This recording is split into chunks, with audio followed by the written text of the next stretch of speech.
Hello, everybody. Welcome to a special edition of Sports Talk with Ed. I am Edward Rientasso. Want to wish you guys a happy Sunday night. We want to welcome those of you who were watching the AFC Championship game between the Bengals and the Chiefs, as it turned out to be one of the best games of the weekend so far. I do want to give an apology to our audience. We were supposed to go live stream tonight, but due to technical difficulties, we were not able to do that. So this program is being recorded and it'll be on YouTube. We do want to let you know that if we're not able to do a recording live, then we'll do any way we can to get the program started. I do ask that you please be patient with us as we try to get this going. So let's go to the game tonight. We knew this was going to be a hectic matchup. For just the fourth time, the Chiefs and Bengals went at it for a trip to the Super Bowl at stake. Now, last year, these two teams played. Cincinnati came from behind and won in overtime to go to their first Super Bowl in over 30 years. But Patrick Mahomes has lost to this team 3 times. They were not going to allow that to happen again. So we're going to have to see what happens here. But I can tell you, though, that this was one of the best games of the week. I'm just very, in awe with it because just the way this whole thing went down, I got to talk about that last play. Sometimes we make dumb choices.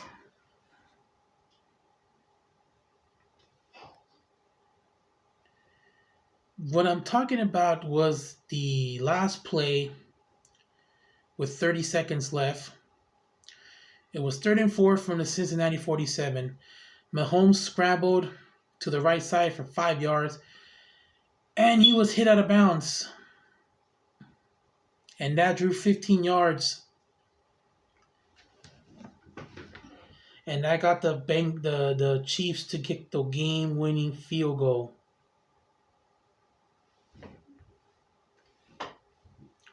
And for those of you that missed it, let's let Jim Nance tell you all about it.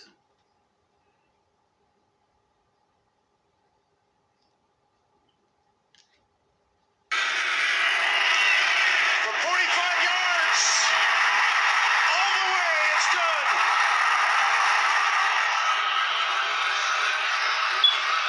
Cincinnati with an unbelievable season.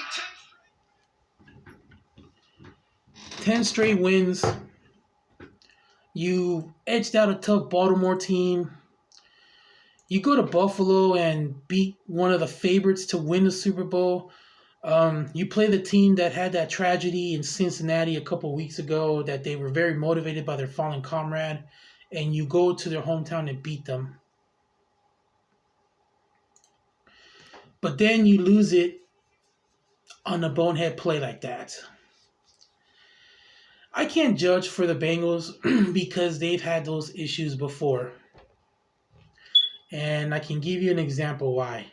Let's go back to the 2015 wild card game when Antonio Brown got shot in the head by a late hit. The Bengals were up by 1. The Steelers kicked a winning field goal and they beat the Bengals that year.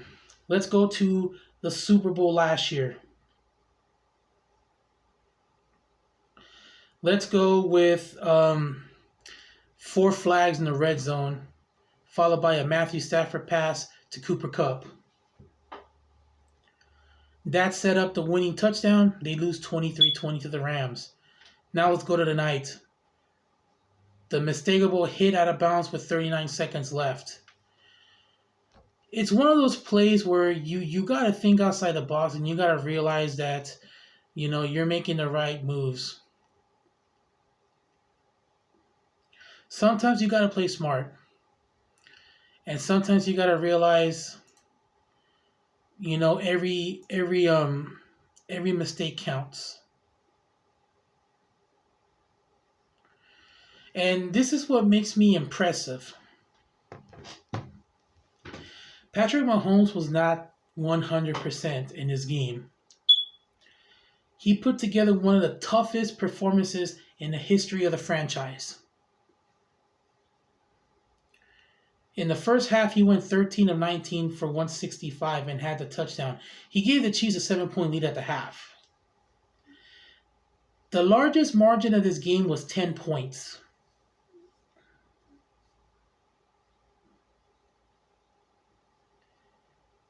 You got to think about that. 10-point lead. We've seen Cincinnati go up high on this team before and they came back.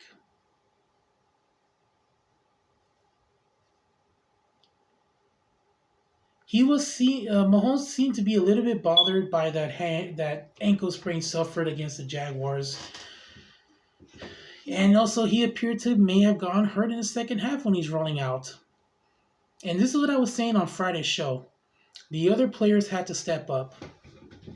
Travis Kelce wasn't supposed to play in that game. Or actually, he was a game time decision. But he still played, and he stepped up big. 76 yards on 7 catches and a touchdown. Marquez Valdes-Scantling was another receiver that had a big game. He had over 100 yards and a touchdown. Kansas City was down to 3 receivers, healthy receivers. He had a lot of receivers like Juju Smith-Schuster. He was questionable.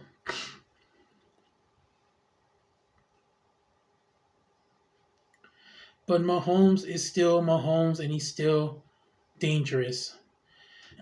Also, one thing that got me very impressive for this game was the defense. Joe Burrow was sacked 5 times. One of the turning point was the clutch play by Steve Spagnuolo's defense from veteran Chris Jones. He helped slam the door shut, Cincinnati putting together that comeback. But in the end, it was Butker that gave the winning touchdown. Now, that was why the Chiefs won. Let's talk about why the Bengals lost. They didn't come out, strong either. They came out flat. They've done that a lot so far this season. But you got to realize that when you play the Chiefs, you can't do that stuff. You have to play perfect. As I said in Friday's program, in our opening show. When I said that the Philadelphia Eagles had to play perfect football, they did that today.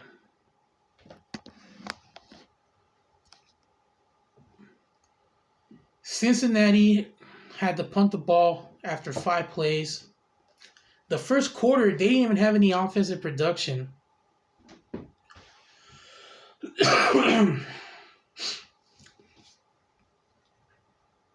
In the second quarter, that's when things kind of picked up a little bit. Also, the Bengals did have a little bit of a couple play calls that I didn't even know what they were doing either. So there was one play where Joe Mixon rushed for 7 yards to get a first down to give the club a 2nd and 3. Burrow went deep.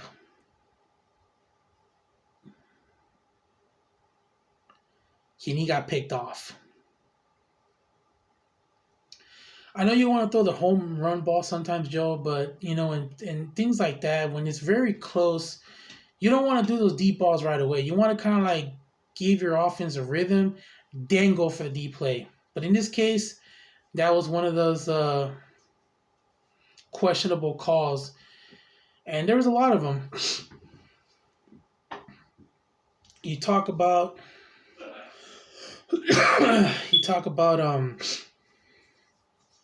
not running the ball. Both teams did not run the ball. This was basically on the shoulders of their quarterbacks. Joe Burrow, who's played sensational, and then Patrick Mahomes was just pretty much a one-legged butt kicker. You hear the phrase, how does a guy in the one-legged butt kicking contest do?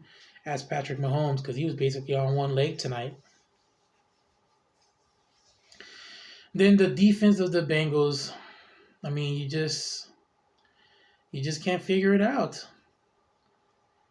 They actually kept the Chiefs in check in the second half. But again, like the 49ers, the Bengals had penalties. A lot of them came on questionable moves. There was one where Eli Apple sack was called for a pass interference that wiped away a sack on a 39. And then also the Joseph Asai roughing penalty that pretty much set up the game-winning goal. You can tell that that Cincinnati is going to really kick themselves in the foot for a while because of something like this. This was close the entire time. I'm sorry, but 10-point leads are not safe in the NFL, and we've seen that before. Now, let's go to the turning point of the game. What was the turning point of the game? Chris Jones. Chris Jones stepped up big with a Joe Burrow interception that happened on the drive prior.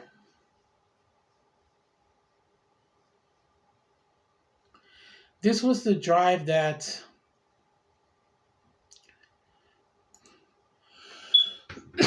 well, this was the big play right here.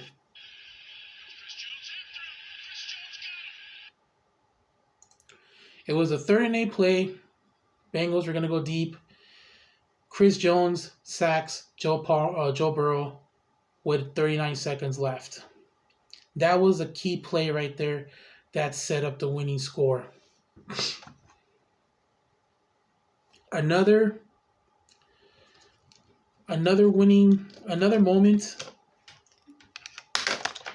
came on the next play. The big return that set up the winning score.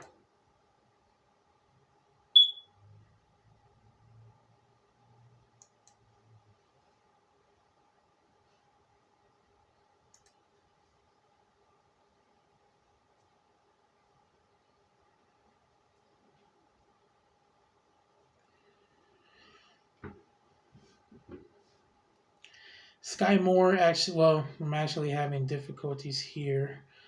So Sky Moore was the winning. I'm sorry, we're still having some issues here. So in this play, Sky Moore took it back 30 yards to midfield, which set up that one play where Mahomes ran it maybe a couple plays later, and the personal foul penalty came in.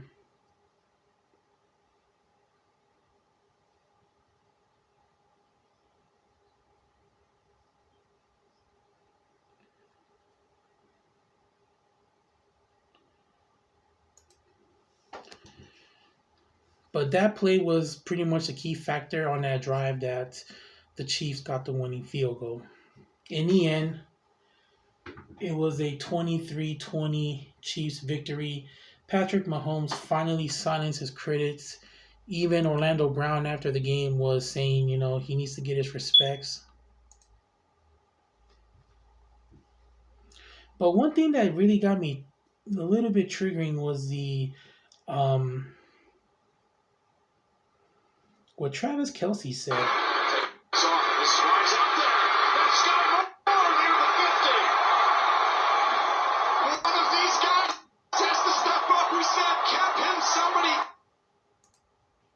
We apologize for that.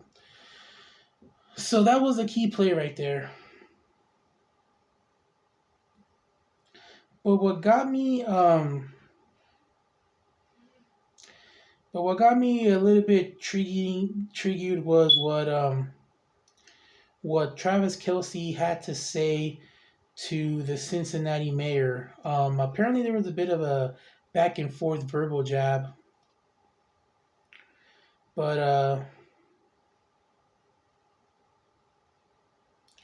Let me just tell you what he said. And if you're a wrestling fan like me, you'll probably understand what this means.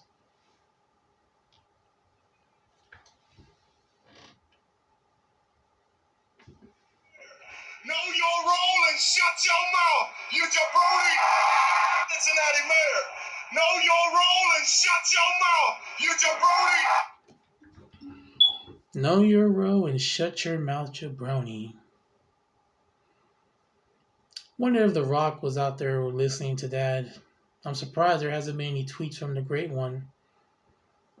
Maybe instead of saying, if you smell what The Rock is cooking, you might as well say, you smell what the Kels is cooking. Shut your mouth, you jabroni.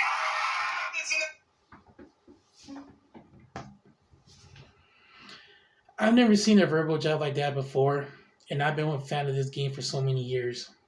And I think that was the first time a wrestling angle was used in something like that.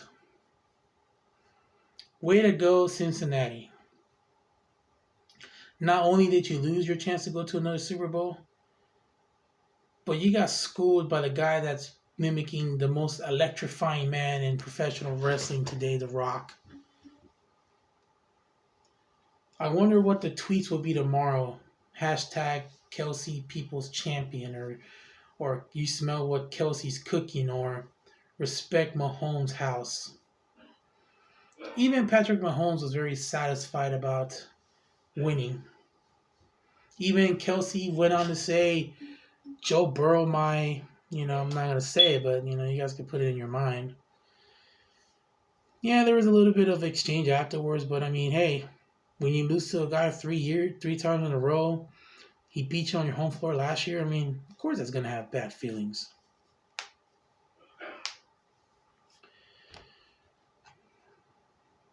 So what do I say now?